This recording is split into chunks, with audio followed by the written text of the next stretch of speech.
Hi, you guys. I hope you're having a good morning on your first day off, even though we're still working. What I want to do today is just to go over and review what we learned on Friday, which is the slide and divide method. So if you remember, we talked about the fact that when we have a trinomial, we're going to do 2x squared minus 7x minus 4. And we want to use this method to solve it. Break it down into its factors.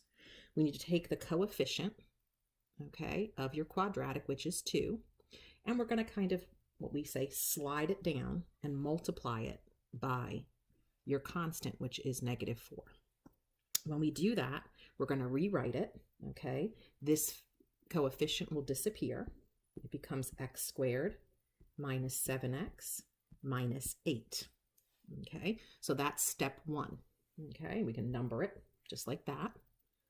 So then step 2, we're going to factor as usual. So we're going to look at this, which is probably the method that we first used, and we're just going to factor, figuring out what factors of -8, okay, would give us a 7 when we subtract. Okay, we know they're going to have different signs, so we'll go ahead and put our parentheses out. Put our x's in the beginning. We know one is positive and one is negative because we have a negative there. So we'll go ahead and put a positive and a negative. Okay. And when we think about the factors of 8, we have 1 and 8 and 2 and 4. The only ones that will give us 7 when we subtract are 1 and 8. Now we need a -7, so our bigger number needs to be negative. So the 8 will go here, and the 1 will go here. So that is step 2. We have factored as usual. Okay, step 3, it says we need to divide by the coefficient. So we go back to the original equation and we look at what the coefficient is, and it's 2. So what we're going to do is we are going to divide both of these, the numbers in each factor, by 2. Okay? So that's actually step 3 as well. Okay, we'll kind of number that 3. Now what we need to do for step 4 is we either reduce, okay, or if it doesn't go in evenly, we have to make that denominator to the new coefficient of that factor. So let's first, okay, look at x plus 1/2. 2 does not go into 1 evenly. So what we're going to do with this 2 instead is move it in front of the x. So for step 4, that 2 will move in front of the x to give us 2x plus 1. You can kind of think it like we're multiplying this by 2, because when we multiply this by 2, we'd get 2x plus 2 over 2, right? Okay, so when we do that, okay, we get 2x plus 1. Now this one does go in evenly. X minus, and what's 8 over 2? It's 4. Now, what I suggest you do is kind of your step 5, okay, is to then go back and multiply it to see if you get what you started out with. Okay, our goal is to get 2x squared minus 7x minus 4. This is the answer we were going for, but let's check it to make sure that we did it right. 2x times x, that's our first, would give us 2x squared. Our outer is 2x minus 4, which would give us a -8x. Our inner would be a +1 and an x, which would be a positive x. And then +1 times -4 would give us a -4. Now let's go ahead and combine our like terms in the middle, which would give us 2x squared. I'll have to move it up here in a second, guys. Hang on. 2x squared minus 7x minus 4. And that's exactly what we started out with. Okay, so let's do a couple more problems together. Let me press pause so I can erase you guys, and I'll be right back. All right, I'm back. I think I did it wrong. I'll get better at this as we go on, but I may have to splice these together later or post them as 2 different videos, but either way. So let's do this next one, which is 3x squared minus 4x minus 15. Okay, first step is slide and multiply. We're going to slide the 3 down to multiply by 15. Okay, and that's going to give us no coefficient now. We'll get x squared minus 4x minus 3 times 15 is 45. I'm sure I heard somebody out there like Tucker or Casey or somebody with that number. Okay, then the next thing I'm going to do is factor as usual. I have to think of the factors of 45 that would give me 9 when I subtract them. Okay, so let's just go through a couple of them. We know that 1 and 45, 2 doesn't go in. We know 3 and 15, but we know neither of those are going to give us 4 when we subtract. Okay, 4 does not go in. 5 goes in 9 times. Okay, there we go. That is our factor, or set of factors that will give us 4 when we subtract. 9 minus 5 is 4. So let's go ahead and put out our parentheses. Okay, they're different signs. So we'll have a positive and a negative. Since we don't have a coefficient, we know we can just put the x's in there. Okay, and then if we're looking, we need to have a negative number. So the larger of my 2 factors needs to go in the negative, which would be 9. And this one would be 5. Okay, so we've just completed step 1 and step 2. Now we need to divide by the coefficient that we started out with, which was 3. So under each of these, we're going to place a 3 to divide. And that's step 3. Our last step is to either reduce or to kind of do our little thing where we slide it back over, I guess is how we can look at it. Okay, so let's look first. Can we reduce either of these? Yep, we can reduce that one because 9 divided by 3 is 3. So I'm going to go below that and write x minus 3. But if we look here, 5 is not divided by 3 evenly. So this is where we're kind of, I guess, sliding it back. This denominator of 3 will go in the front and become the coefficient. So, oops, I almost changed my sign there. It's still a positive. Okay, so when we look at this, let's just we're going to check it, okay? And when we do check it, I'm going to do it in a different color just so you can see. I'm trying to get my pens balanced so they don't fall on anything here. Okay. That's a charming noise. Hang on one second. Okay. So when we look at this, what's 3x times x? 3x squared. See, in my head, I can still hear you guys responding to me, so that's why I'm pausing. All right, my outer is 3x times negative 3, which is negative 9x. My inner is positive 5 times x, which is a positive 5x. And 5 times negative 3 is negative 15. Okay, so when we combine those two, can you see that we would get a negative 4x? So we do get exactly what we started out with, okay? So this is our correct answer because we do get what we're supposed to have in the beginning, okay?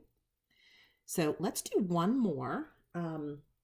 This one is going to have slightly bigger numbers, and I think it will kind of help us get a little bit more practice, okay? So I'm going to press pause, which is what I should have done the first time, but I didn't. So give me 1 second to change the numbers. Okay, so let's do one more before I give you your assignment for the evening, okay? This is 35x squared plus 34x plus 8. So these are both addition signs. And I chose, okay, sorry, I had to pause for a second. So where we left off, we slid our 35 down to our 8, multiplied it, got 280. Now we have to think of the factors of 280 that when we add them will give us 34. So obviously we have 1 and 280, way too big. 10 and 28, that would give us 38. Not close, but not quite. Okay, and then we could think of what factors give us 28? 7 and 4, so that would be 7 and 40. And then you'd have 4 and 70, both too big. Let's see, 14 also goes in. 14 goes into 28 twice. That means 14 goes into 280 20 times. And there we go. That's it. 20 and 14 give us 34 when we add them. So we're going to move on to step 2, which is factor as usual. We're going to put our 2 sets of parentheses out. We're going to put x as our variable in the front of both of the factors. We know that the signs are the same, okay? And we know that they're both positive. So we'll put those in. And because the signs are the same, it doesn't matter which order we put the 14 and the 20 in. So we'll do 14 and 20.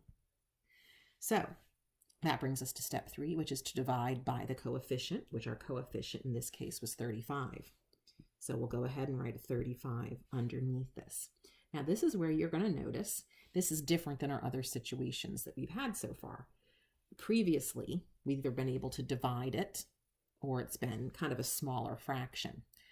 These are both, fractions with a smaller denominator, a smaller numerator than a denominator. So we cannot divide those in evenly, and they don't divide in, you'd get a decimal. So what we're going to do instead is we're going to check to see if we can reduce the fraction. And in both cases, we can. This is divisible by 14 and 35, both are divisible by 7.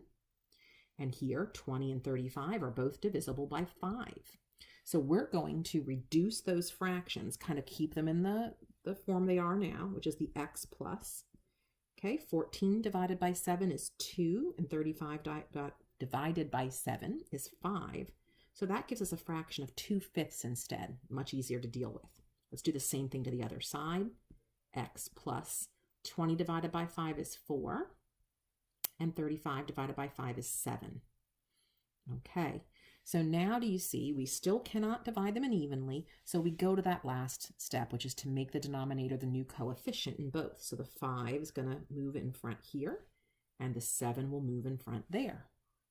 So that's going to give us 5x plus 2, and that's going to give us 7x plus 4.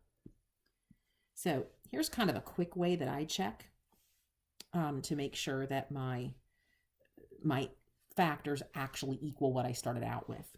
I do the first, okay? 5x times 7x does give us 35x squared. Positive 2 and positive 4 give me positive 8, which is what I want. Now I need to see if the outer and inner will produce 34. The outer is 5x times 4, that's 20x. And the inner is 2 times 7x, which is 14x. And those do give us 34x. So we know that our correct answer is 5x squared times 7x plus 4. Not 5x squared, 5x plus 2 times 7x plus 4. Okay, so this is an example where we're going to be doing kind of all the steps, every single thing. We slid and multiplied, we factored, we divided by the coefficient, we had to reduce, and then we had to make the denominators the coefficients.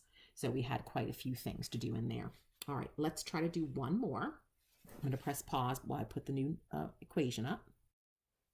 Okay, so our last equation that we're going to work on today is 15x squared minus 19x plus 6. Okay, not quite as big of a number as the last time. We start by sliding 15 down to 6, and we get 15 times 6 is 90. X squared minus 19x plus 90. So this is actually kind of an easy one to factor. The first two things you think of when you think of 90 are 45 times 2 and 9 times 10. We're looking for factors that when we add them together give us 19. So right there we know that 9 and 10 work. Okay, so the factors we're going to use are 9 and 10. Okay, so we know the factors are the same. Okay, they have the same sign, but both signs are negative. So we're going to set up our brackets, put our negative signs in both and our x's in both. And then, because they're the same, it doesn't matter which order we put them in, our 9 and our 10. Okay, so we've done slide and multiply, and we have factored as usual. Now we need to divide by the coefficient. So that's 15, so we're going to place 15 below each one. And this is the same kind of situation as last time. These are kind of your regular fractions. They don't divide evenly, so we're going to need to reduce. So the first thing we're going to do is look at each and see what number goes into both. 9 and 15 are both divisible by 3, and 10 and 15 are both divisible by 5. All right, so let's go ahead and reduce them. Remember, we keep them in the parentheses just like normal. 9 divided by 3 is 3, and 15 divided by 3 is 5. Okay, go to our next one, x minus. Okay, 10 divided by 5 is 2, and 15 divided by 5 is 3. Okay, so those are the fractions that we're left with, and we know the last step is if it doesn't go in evenly, which it doesn't after we've reduced, we make the denominator the new coefficient. So the 5 slides in front and becomes 5x minus 3. And the 3 slides in front and becomes 3x minus 2. Okay, so once again, let's just do a quick check to see if our numbers turned out right. 15x times 3x. Okay, 5x times 3x is 15x squared. Our last, negative 3 times negative 2 gives us a positive 6. That's correct. And let's check our outer and inner. 5x times negative 2 is a negative 10x. And inner, negative 3 times 3x is a negative 9x, which when we add them together, give us a negative 19x. Okay, so I think that that's a good number of problems to review today. What I'd like you to do tonight, I'm going to be posting in Google Classroom. I'm going to turn so it faces me a little bit.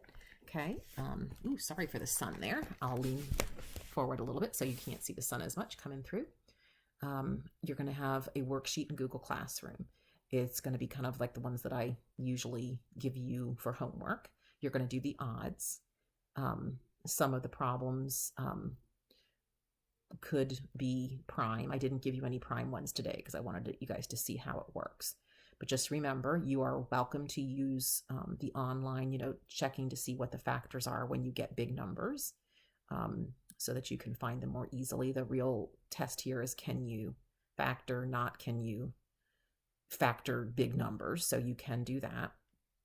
What I would suggest is to check back about 3 o'clock or 4 o'clock. I'll have the answer key so you can check your answers, and that way you'll know what you need to ask questions about when we have our class meeting. I hope this wasn't too difficult to follow, and I'll try to get a little more polished and better as we go. This is new for me too.